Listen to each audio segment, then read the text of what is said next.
नमस्ते बेटियाओं, खुश रहिए। आई JBN Muskan Kumari from the Department of Science and Technology, and I'm working here as an assistant professor in Jyoti Vidyapeeth Women's University and Faculty of Education and Methodology. So this is well known that you all are the students of the basic course semester, and your basic course name is Computer Network. And in this course, I have done multiple sessions regarding this course and your topics, which is included in this course, isn't it? So now today I will discuss the new topics. That topic name is basically layer architecture. What do you mean by the layer architecture? What is the layer architecture? What is the importance of the layer architecture? What role play by the layer architecture in your computer network? So we will discuss these all things today in this session. And for to make it an easy way to understand to all of you, I'm just going to share some created files. Okay, hold 1 minute.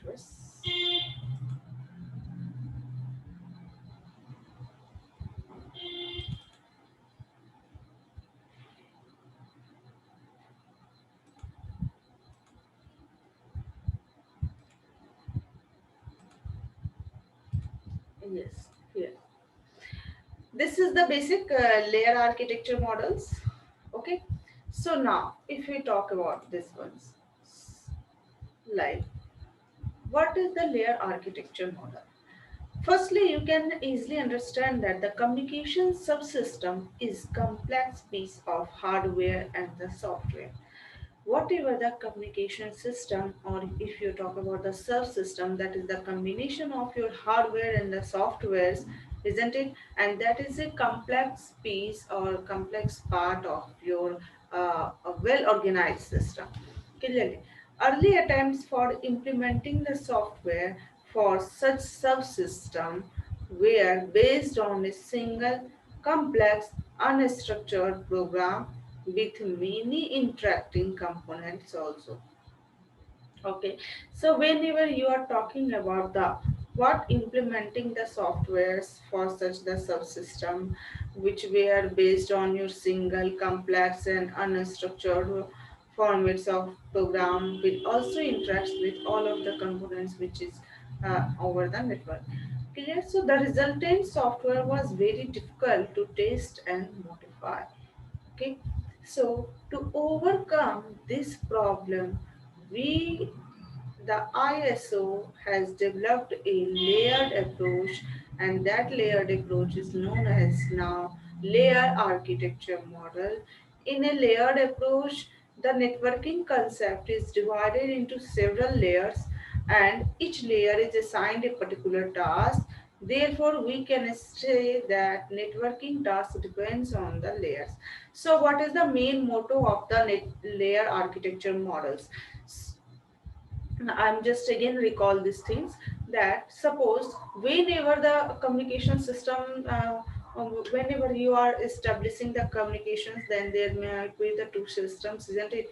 And in both the systems, the hardware and softwares must be installed during the communications, isn't it? Because without the you cannot establish the communications.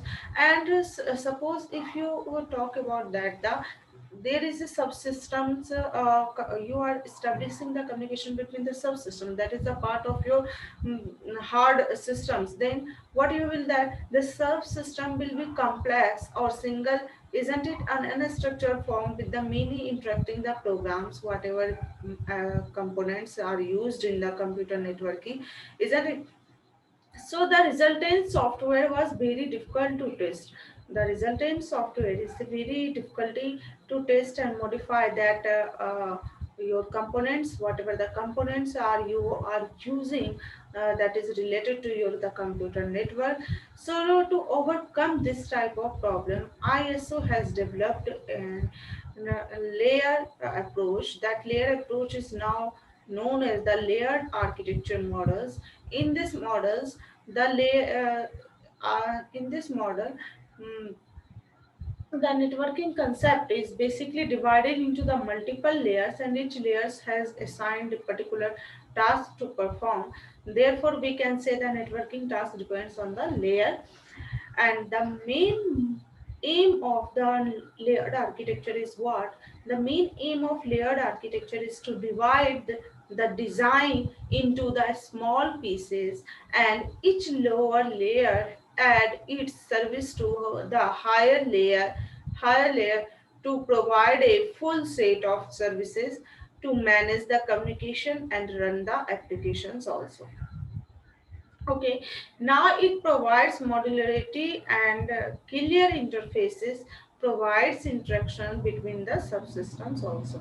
Now, what is the basic?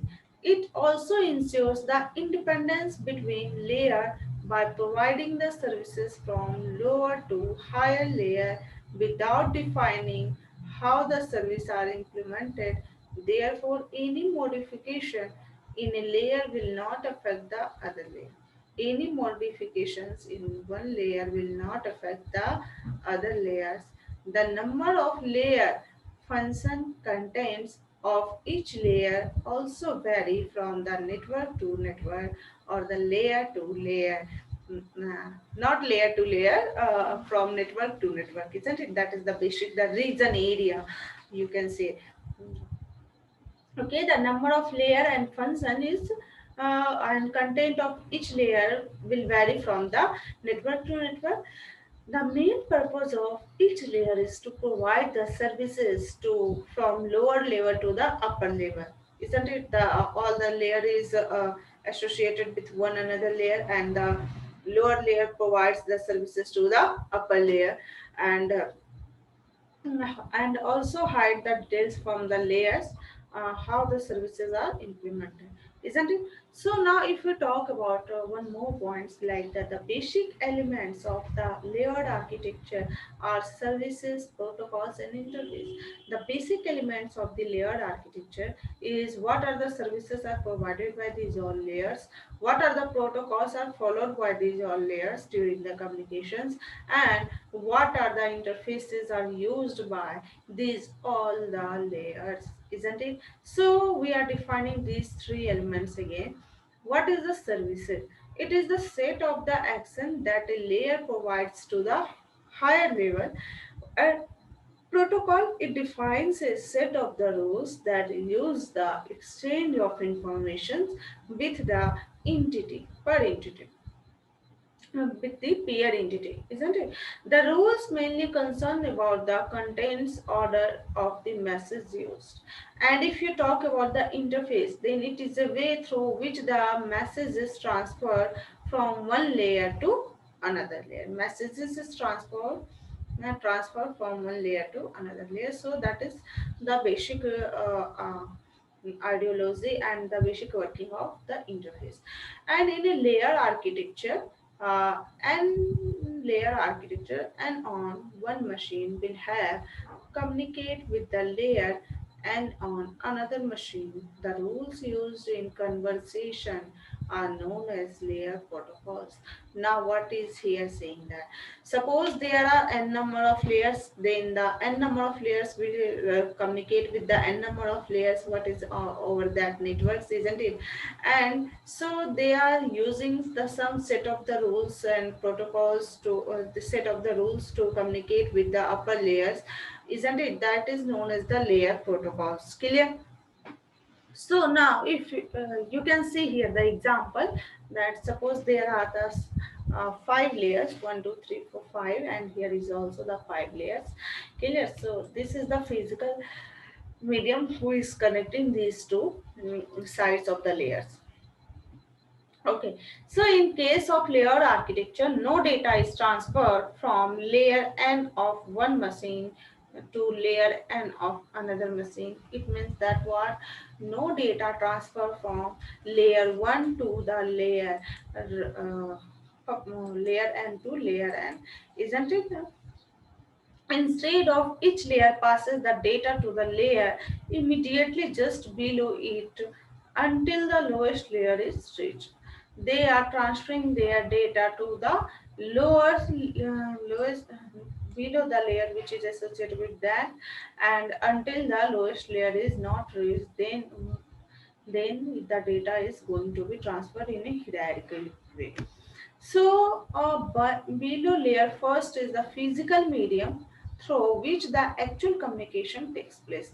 All the data is coming from this layer from top to bottom, and through after reaching to the layer first, the data is communicated with another side's network layer through the physical medium or the communication channel. Okay, in a layered architecture, unmanageable tasks are divided into several small and manageable tasks. This is well known that unmanageable tasks will be divided into the several small and manageable tasks. The data is passed from upper to lower layer through an interfaces, and a layered architecture also provides the clean cut interface so that minimum information is shared among different layers. Minimum information is shared among the different layers. It also ensures that the implementation of one layer can be easily replaced by another implementation, and a set of the layers and protocols is also known as the network architecture. Now, if we talk about why do we require the architecture, layered architecture, then we can say that because it works on the divide and conquer approach. Divide and conquer approach also makes the process in such a way that unmanageable tasks are divided into the small and manageable tasks. In short, we can say that this approach reduces the complexity of the uh, uh, complexity of the system and also complexity and design of the system. Isn't it now? Modularity. What is the modularity? Layer architecture is more modular. Modularity provides the independence of the layers, which is easier understand and implementation. Easy to modify. It ensures that independence of layers so that implementation in one layer can be changed without affecting other layer. Isn't it easy to test? Each layer of layered architecture can be analyzed and tested individually. So this is all about your this today's session, that what is the layered architecture, what is the importance of layer architecture, what is the working of layer architecture, the main aim of the layer architecture. I have discussed these all the things in this session. Now I'm just going to recall this session again in the concise point.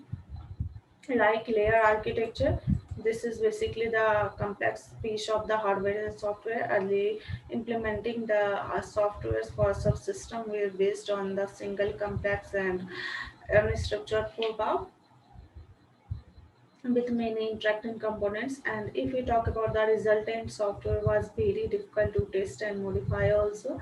And if you talk about the main aim of the layer architecture, then we can say that this is working on the divide and conquer methods, and in which we are dividing the complex systems working into the some subsystems working, isn't it? So that is easy to manageable and working in process. And lower layer adds the services to the higher layer to provide the full set of services to manage the communication and also run the applications. And it also provides the modularity and clear interface, provides interaction between subsystems. Now, if you talk about the independence between the layer by providing the services from lower to higher layer without defining how services are implemented. Therefore, any modification in a layer will not affect the other layer. And we can also say that the number of layers functions contains of each layer vary from one network to the another network. So the purpose of each layer is provided the service from lower to higher level and hiding the details from the layers of how the service are implemented. Now, if we talk about the some service of this layer architecture, then elements about this layer architecture, then we can say that the This the layer architecture is basically made up of the three elements. First is your service, then protocol, and the interface. So what is the service? Service is basically the set of the actions which is provided to the higher layer, and protocol it defines the set of the rules that layer use the exchange of informations with clear entity.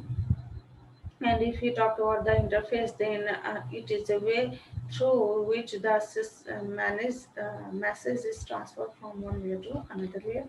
And so this is the basic diagrams in which it is shown that the all that data is coming from top to bottom layer whenever they are not reached to the lowest layer of this architecture, and after reaching to the lowest layer, then this is going to communicate with the other side's network layer through the medium, physical medium or communication channels.